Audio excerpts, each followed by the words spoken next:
औज़ुबिल्लाहि मिनश्शैतानिर्रजीम बिस्मिल्लाहिर्रहमानिर्रहीम रब्बि इश्रह ली सदरी वयस्सिर ली अमरी वाहलुल उक़दतम मिन लिसानी यफ़क़हू क़ौली। अस्सलामु अलैकुम वरहमतुल्लाह।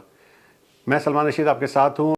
Today's topic is knots and hitches, element of a knot, types of knots, overhand safety knot, bowline, clove hitch, timber hitch, half hitch, handcuff, also known as rescue knot, figure 8 knot, figure 8 bend, figure 8 on a bite, figure 8 follow through, bucket bend, single sheet bend, water knot, and fireman's chair knot. Knots. Knots are used with ropes and webbing to join them together, attach them to people and objects, and form loops.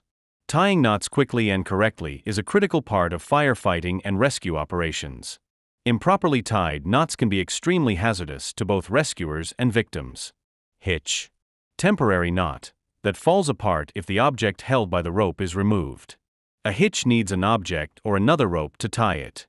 Without the object or other rope, it will fall apart, and the other object or rope assists in maintaining its structure.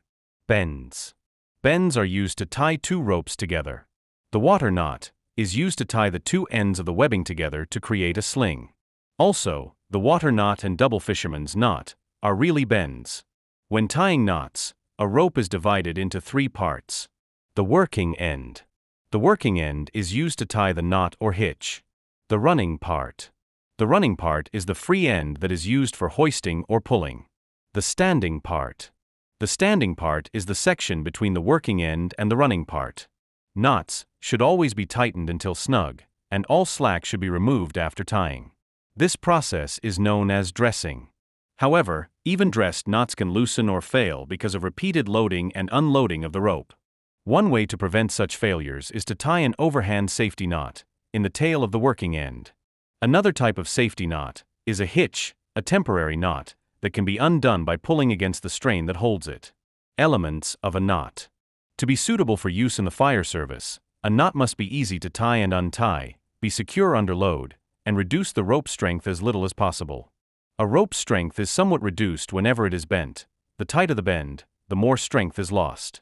Some knots create tighter bends than others, reducing the rope's strength to a greater degree.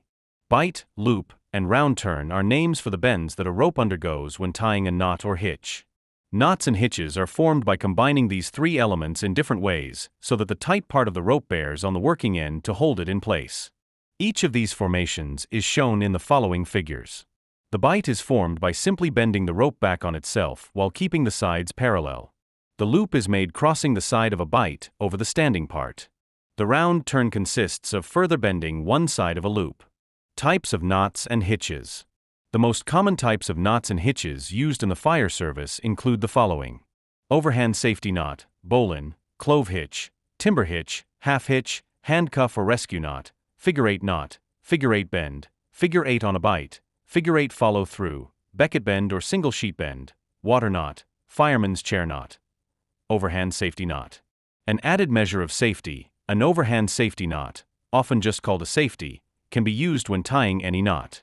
Although any properly tied knot should hold, it is best to provide the highest level of safety possible. The overhand safety knot eliminates the danger of the running end of the rope slipping back through the knot and causing the knot to fail. Bowline knot. The bowline is one of the most important knots in the fire service. It is easily tied and untied and is good for forming a single loop that will not constrict. Firefighters should be able to tie a bowline in the open as well as around an object. Clove hitch. The clove hitch consists of two half hitches. Its principal use is to attach a rope to an object such as a pole, post, or hose line. It is inappropriate for life safety applications because repeated loading and unloading will cause it to fail. The clove hitch may be formed anywhere in the rope, from either end or the middle. If a clove hitch is used for utility applications and subjected to repeated loading and unloading, an overhand safety knot should also be tied. Timber hitch.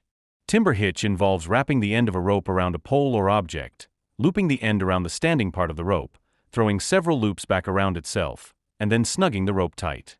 If there is some tension on the rope, friction will hold a hitch in place. Half hitch. The half hitch is particularly useful for stabilizing long objects that are being hoisted. It is always combined with another knot or hitch. For example, One way of hoisting a pike pole is to tie a clove hitch around the pole and then a series of half hitches along the length of the handle. The half hitch is formed by making a round turn around the object. The rope standing part is passed under the round turn on the side opposite the intended direction of the pull. Several half hitches can be applied in succession if required. Handcuff knot. The handcuff rescue knot consists of two adjustable loops formed from a big. During rescues, the handcuff knot is used to secure a victim's hands or feet to raise or drag them to safety. The loops are adjustable until the half hitches are tightened. Figure 8 knot. The figure 8 is the foundation knot for an entire family of figure 8 knots. It can also be used as a stopper knot, so that the rope will not pass through a rescue pulley or the grommet of a rope bag. Figure 8 bend, also known as the Flemish bend. The figure 8 bend is used primarily on life safety rope to tie ropes of equal diameters together. Figure 8 on a bight. The figure 8 on a bight is a good way to tie a closed loop. It is tied by forming a bight in the rope and then tying a simple figure 8 with the bight in the doubled part of the rope. Figure 8 follow through. The figure 8 follow through is used for securing objects. It is basically a figure 8 on a bight that is around the object. A figure 8 follow through is the same knot as a figure 8 bight, but the follow through technique is used when you need to tie into or around an existing object. The figure 8 follow through is used almost exclusively to tie into a harness. Becket bend, single sheet bend.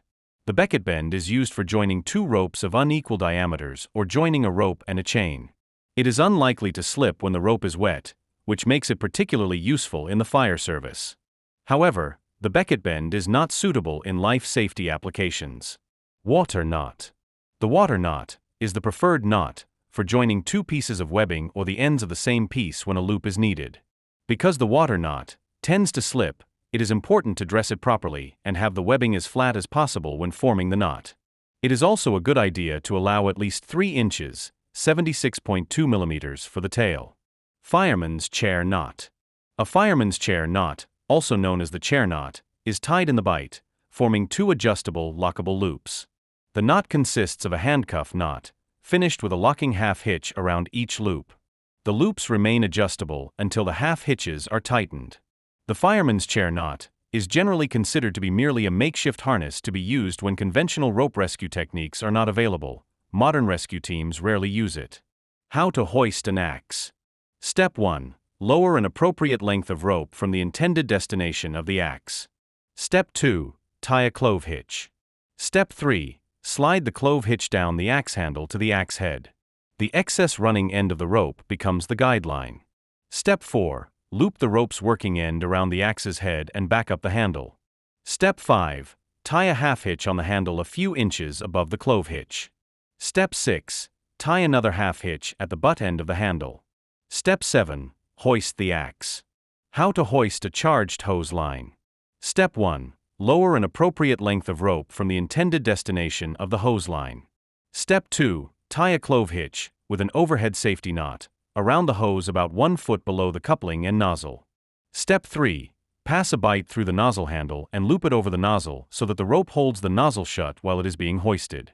Step 4. Tie a half hitch around the nozzle to take the strain off the handle. Step 5. Hoist hose line.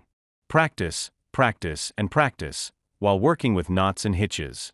Using ropes and mastering knots and hitches requires regular practice. Make it a habit to participate in or conduct daily practice sessions to develop your skills and achieve proficiency. Don't forget to share your knowledge with your friends.